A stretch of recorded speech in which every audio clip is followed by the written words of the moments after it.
বন্ধুরা, আমি কোচবিহারের ছোট্ট একটা গ্রাম থেকে ভিডিও করি।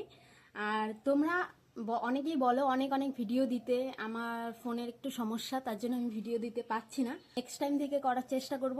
তোমরা এই ভিডিওর কমেন্টে বলো কার কী কী ভিডিও লাগবে, আমি করে দিব।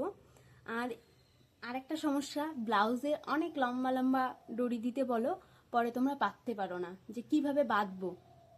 নর্মালি যদি আমি এই এই দড়িটা বাঁধি তাহলে একদম মানে হাঁটু পর্যন্ত চলে আসবে। এটাকে কিভাবে বাঁধতে হয় আমি আজকে এটাই দেখাবো।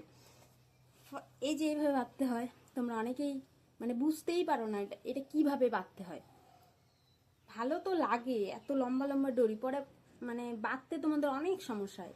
ফার্স্টে এইভাবে ধরে এইভাবে বান দিবে, যেরকম করে বান লক করে দেয়।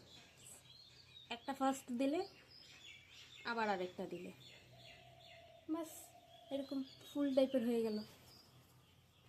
অনেকেই তোমরা এটা বুঝতেই পারো না যে কিভাবে দিব।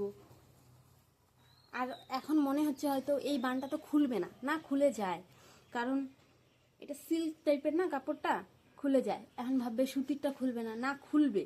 এইভাবে এই যে বানটা যে আছে, বানটাতে এরকম করে হালকা একটু হাত দিয়ে টান দিলেই খুলে যায়। বাস আবার দেখিয়ে দিই, ধরলাম বান, আরেকটা বান, বাস সিম্পল, এতটুকুই। টাটা।